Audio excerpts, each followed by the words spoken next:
Magandang umaga po. Ano po today? Tuesday. Yan, lilinisin natin. Kahapon naglinis kami sa kabila. Ngayon naman dito tayo.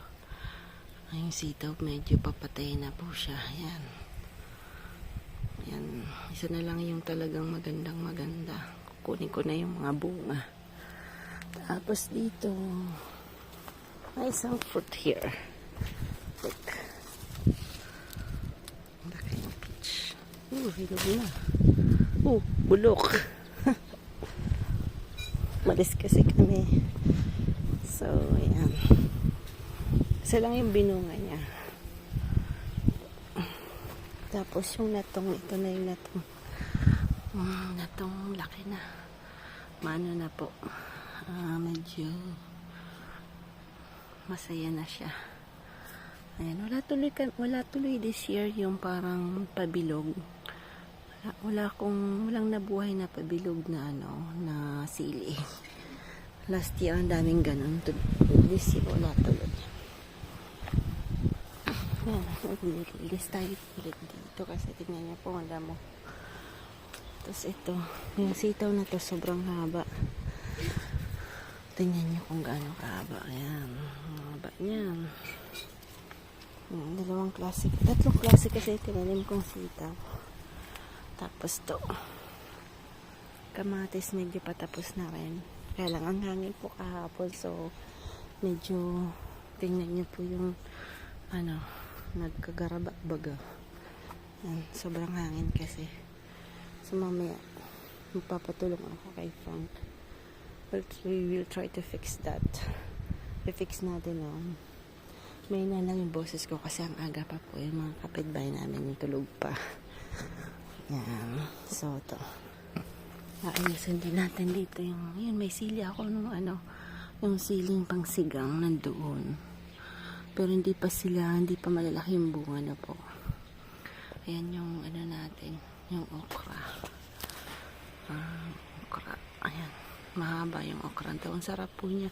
Kaya lang wag niyo pong kailangan kuhanin agad kasi pag medyo isang araw lang matigas na siya ulit. So, pag nakita niyo pong mahaba na, wag niyo nang patagalin kasi after that magiging hindi na pwedeng kainin kasi matigas na.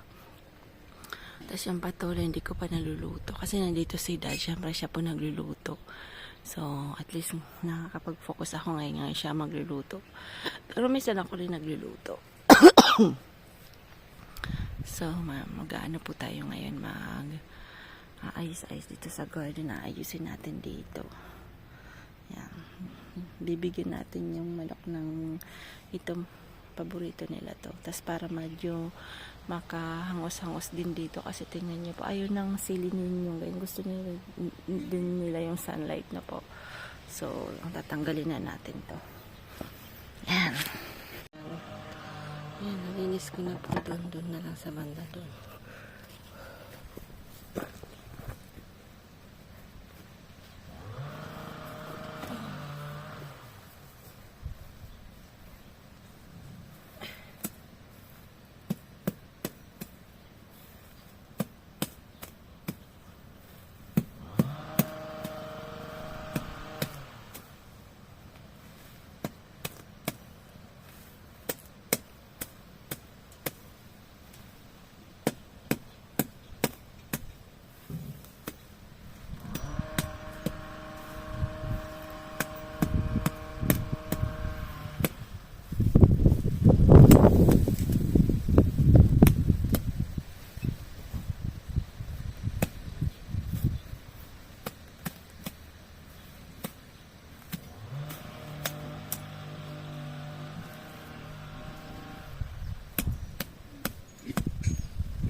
Ayun na pa.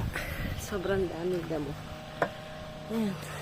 Ito po yung plants na to. Meron po nito sa Pilipinas kasi mama meron. Pag ganyan na po siya, tatanggalin nyo na po. Yan. Ititrim nyo lang yan. Yan. Kasi hindi na yan tutubo to. Tanggalin nyo na po yan, oh. Pero minsan namumulaklak pa rin siya po ulit, no? So, ako titanggalin ko yan pag autumn na dito. Yan, sobrang hangin. Yan. Tulog pa sila, ma'am. Gising na sila, ma'am. Kaya lang hindi sila masyadong morning. Tsaka hindi sila mahilig sa mahangin masyado. Sobrang hangin. Yan. Nililisan ko na dito. Kasi dapat yung mga paan ng mga puno-puno medyo, paglalo na pagbago po yung puno nyo, dapat hindi yan masyadong maraming abot, no? Kasi syempre nakukuha yung vitamins and minerals nung awot, nakukuha niya, kaya hindi masyadong tumutubo yung mga bagong patanim, no po? Kasi syempre yung roots niya hindi pa masyadong mabaon sa lupa. So kaya lahat ng mga paanan na yan lagi po namin nilinisan kasi bago lang tanim namin yan. So almost ang meron lang dito yung isang apricot. Tapos lahat po yan tinanim namin, yung mga maliliit na yan. So, nagbibigin pa lang silang lumaki. So, yung iba last year namin tinanim. Kasi yung bahay binili namin ng 2022. Ayan, 2022. Tapos tumira po kami dito ng 2023. Kasi, yung nadestino pa si Frank noon sa ibang lugar po kami nag-work ni Frank. So, ngayon pa lang, nung 2023 pa lang namin talaga kami dito. So, 1 year pa lang kami nakatira dito sa bahay. So, kasi retired na si Frank. Ayan, yung mga hindi pa po, si Frank po ay retired na. Kumuha tayo ng tawag nito sitaw. Kaya lang ano na po, gurang na po. Kasi nung umalis kami, siyempre nagkakagururang na. Gururang na baga. Gururang. So, maralaba pag hindi mungkog na eh. Ayan, malaba sana eh. Pero yung iba pwede pa natin kainin. Yung iba sa manok na lang. Kasi yung seeds naman po, uwi kami ng Pinas. So, bibili na lang po tayo ng seedlings, no? Kasi mas maganda talaga yung seedlings na pangtanim kaysa yung ganyan-ganyan lang na po. So, pwede rin naman. Natry ko na rin naman yun. But, meron pa naman akong seeds. So, kasi yung iba hindi tumutubo. Yun lang problema.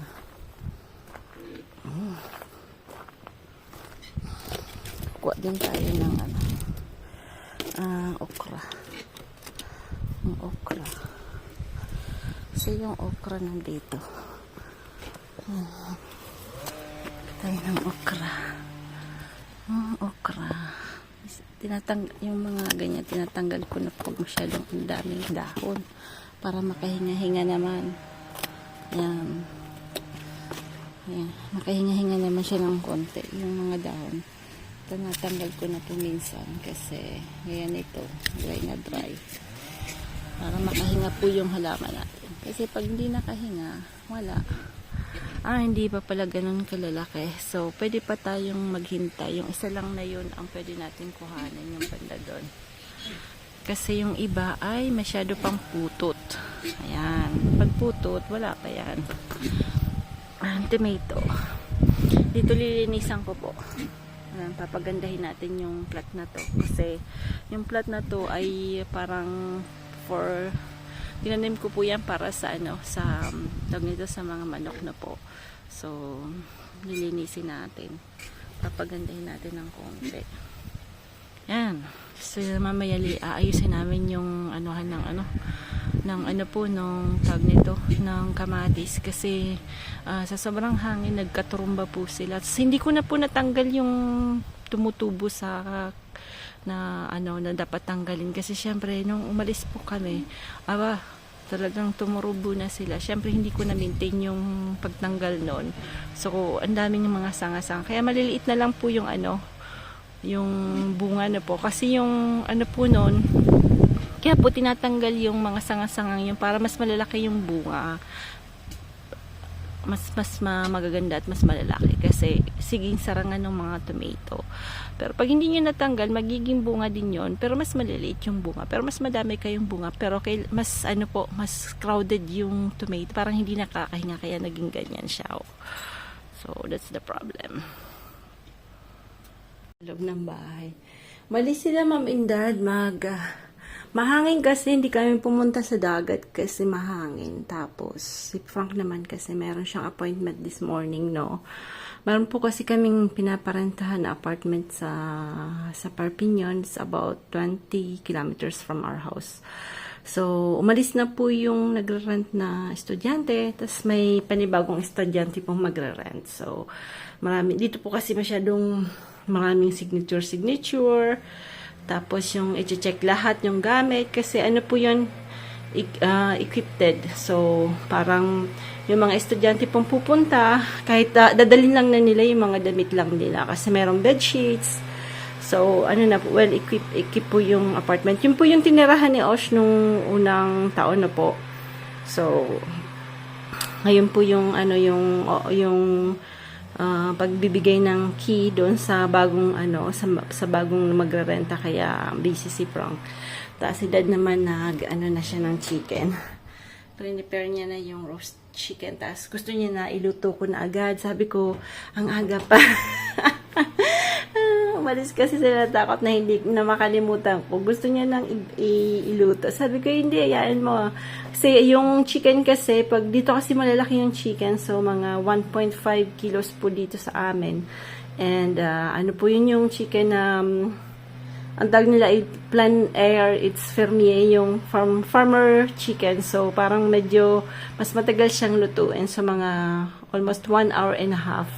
1 hour and 30 minutes po yung cooking noon sa tag nito sa oven na po, and 200 temperature na 200 degrees. Ayan.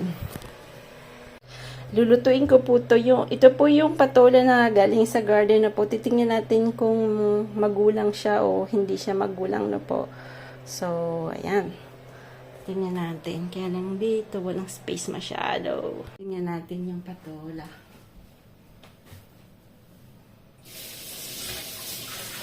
Kalimutan ko na magbalat nito, ha. Ito, pailawan natin. Medyo madilim na. Yan. So, pagbabalat. Oh, ganda, ha. Siguro ganyan. Ganyan lang balat natin. Ang ganda. So, masarap sana nito may hipon. Ayan. Sila Ma'am and Dad na lang din ito kakain kasi alam naman nila, hindi nila kakilala yung kangkong, yung yung kamote. Hindi po nila kilala. Ayaw nila nung. Si Frank hindi po maselan si Frank. Swerte ko nga kasi si Frank lahat kinakain. Kahit yung French kasi po, hindi sila mahilig sa, parang sa atin, diba, half cook lahat. Sila Ma'am and Dad, ang hilig nila po, yung lalo na yung generation nila, yung overcook, yung gulay. Yun po yung nila, nakagis na nila. Tapos laging yung soup nila, hindi guys soup natin, diba, na linaga, gano'n, tapos lalagyan mo ng gulay na buo. Sa kanila, lagi nilang yung mini-mix. Ganun po yung soup nila. Pero kasi siguro, ganyan talaga nakasanayan din nila na po. Ako naman kasi sanay sa laga. Kami na lang dalawa ni Frank. Kami sa mga, kung ano man gusto namin kainin, gano'n. Kasi pag nandito yung dalawa pong si Mami Papi, hinahayaan ko po silang kung anong gusto nila kasi syempre kami po yung nag-a-adapt dahil na po si Dad kasing edad ni Papa, mag-87 na siya this year. Ayan. Tapos si Ma'am naman 2 years na matanda kay Mama, kay Lola Bing, kay Owama, no? So, lagi ko nga po siyang, hindi ko po yun napapakita, pero pagka naglalakad po kami, lagi ko pong, ano yun, kabit-kabit, kasi, ano na rin po, medyo mahina na rin po siya. Pero ang bait-bait po nilang mag-asawa, sobrang bait. Nasortahan ko pong, yung in-laws ko ay ang bait-bait. Tapos, very generous pa po sila. Kasi ngayong nasa university si Sam and Osh, nagbibigay po sila ng monthly, no? Para sa allowance nila Osh, para daw gusto, mayroon din na more on, may extra sila Osh, tsaka si Sam. So, monthly po yung binibigyan nila. So, sila lang ano nun, ang tawag ito. Every month sila po, kasi may mga account naman sila sa may bangko sila. So, siya na yung nag-aano nun. Hindi niya na binibigay kay Frank. Director na yun kay dalawang bata. Ayan, mabalik tayo sa luto natin. Kasi napapadaldal naman si Manay. Ayan, ang ganda. Tingnan niyo kung gaano kaganda siya. So, ayan, lulutuin natin. Kaya wala tayong miswa. So, ano yun lang, gigisahin ko lang yan po, no? So, ayan. Kulang ng isa. Kukuha tayo ng isa pa. Na patola, no? Titingnan natin kung magulang na yung ano po, yung isa. Hangin.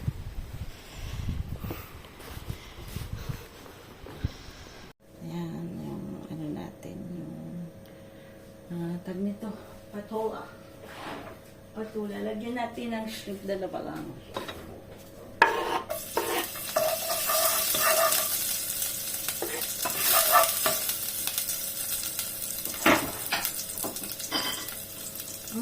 Pang ano lang to, pang palasa lang. Kasi may chicken po tayo. Yung chicken natin ay napakawaki.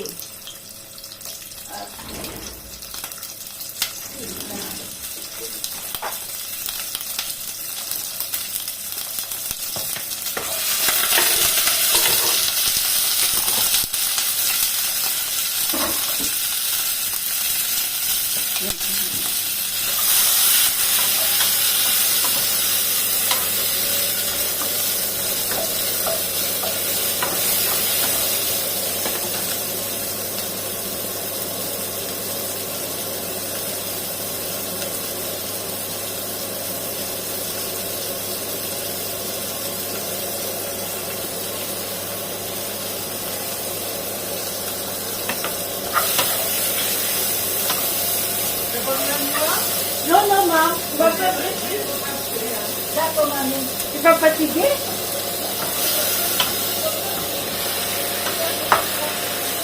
Dato.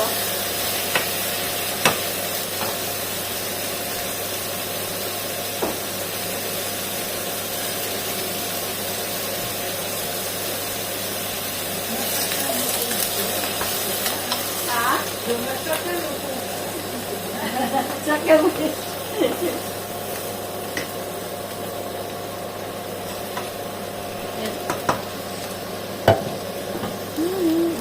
Wala tayong miswa, so ganyan lang yan. Ito. Pwede ko yung lagyan ng pansit. Pansit normal. Wala kasing miswa.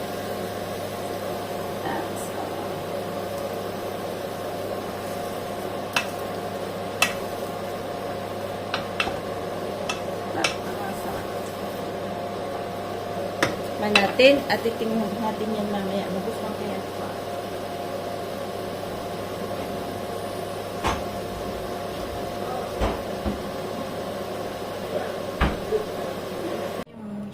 Yung ano po, yung patolang sarap.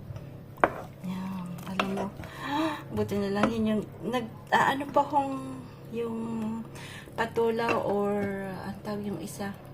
Oh, nakalimutan ko na. Yung isang mahaba din na sa Pinas din. Upo. Buti nilang po patola. Yung tinanin po kasi. Matagal na po ako hindi nakakakain ng patola. Ayan, ang sarap. Sayang po yung anong miswa. Pero ang sarap sa yun. Bali, nag-price po ako. Saya na yung chicken ni Papi. Tapos ano po tayo, gigisa ng kangkong. Ayan, lalagyan natin ng kamatis. Kasi ang daming kamatis. Ayan. Yan po yung kuha natin na kamatis. So, puro garden lang tayo ngayon puro vegetable na garden. Kasi sayang po, pag pa-winter na, wala na po yan. Namimiss natin kainin yan. So, everyday po kami kumakain ng ginisang kangkong tsaka kamote. Delivery. Sa baba kasi lang ka-vlog.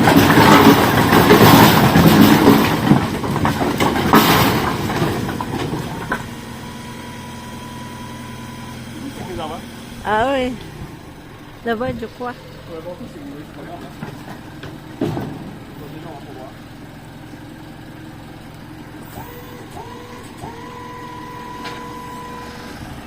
Ah, là.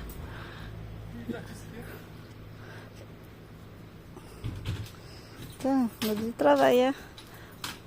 Il y a moins de petits, je crois. Hein?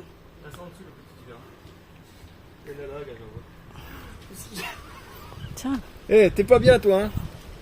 T'es pas bien, toi, 4 serres de bois là. On peut chauffer un immeuble. Bon, je vais chercher d'abord. Ah ouais, pourquoi? Parce que papa, il va être fatigué d'amener là-bas. Hein. C'est pour ça. Ah ouais? Ah oui. Ouais, mais je sais pas comment je dois en mettre là-bas. Ah, c'est vrai. Si, c'est ça. Ah ouais. Ouais, d'accord. Non, bon, on ira tout douce. Ang si Frank, wow, manyak to Look at that. Look at the woods. Je vais bien, ça fait pour remplir. Lapit-lapit nang matapos.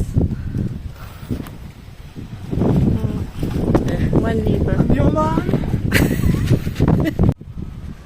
Si Frank. Ang kulit to Alors, des moyennes. Dito yung pala yung tinanim natin na bell pepper, hindi pa namumunga, namumulaklak lang. Kulang sa dilig. Mahilig po sila sa tubig na po. So, ayan. So, dito sa bandang to. Pero ganyan na po sila kagaganda. But, the thing is... Ah oui!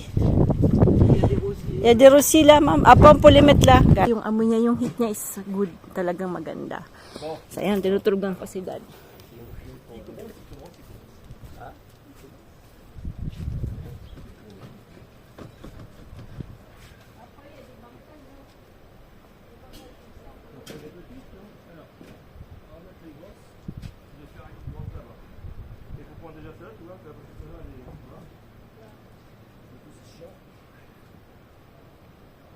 Je vais bien remplir là-bas, puis on verra là-bas.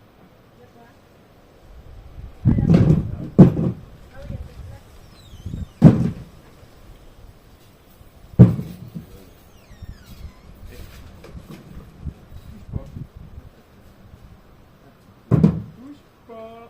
Ah, parce qu'il fait pas de ça mouillé. Oui, je l'ai trouvé. Hein. Ah oui. Il est arrivé, mais il m'a disparu de nouveau. Non, il est parti. Il doit cache-cache. Les conteneurs jaunes, Ouais. il y en a par là. Mais ils don't parce que sinon il a un truc. Il fait tous les produits et puis d'accord. Mais je crois que c'est déjà. Non, en fait, il y a que Georges qui l'utilise sur le terrain. Ah non, il a.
charger, moi.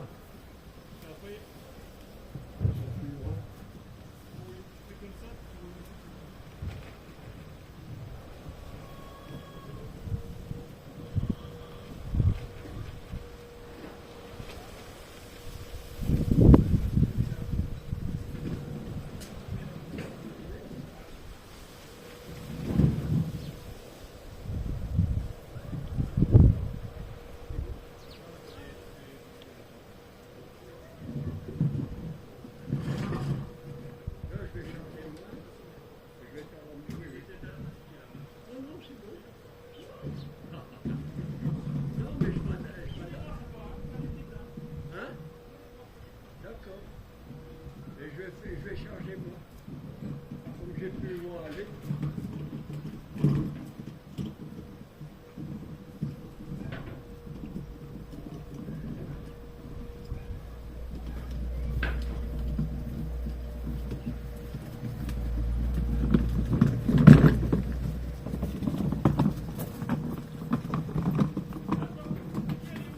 Hein? Timmy, elle me met du truc du bicarbonate. Du bicarbonate? Ouais, dis-moi, Timmy, elle le sait. Timmy, Timmy, faut mettre du bicarbonate.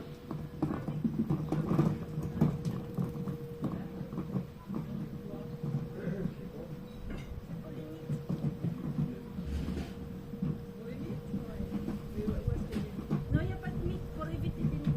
Mais à quel endroit? Non, mais quand tu poses là, on va avec un bras pour éviter des limites. Ah, ouais, ça va être bon.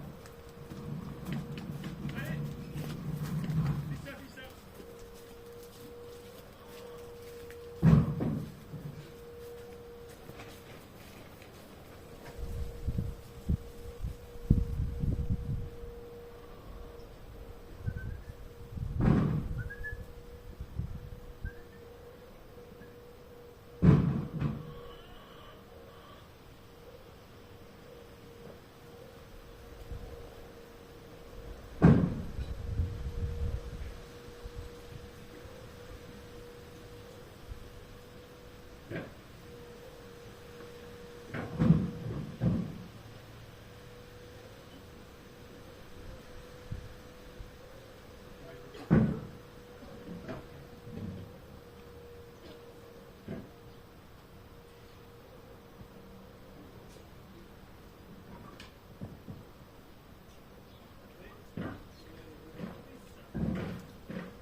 Nalungan ko si Widad, napagod na.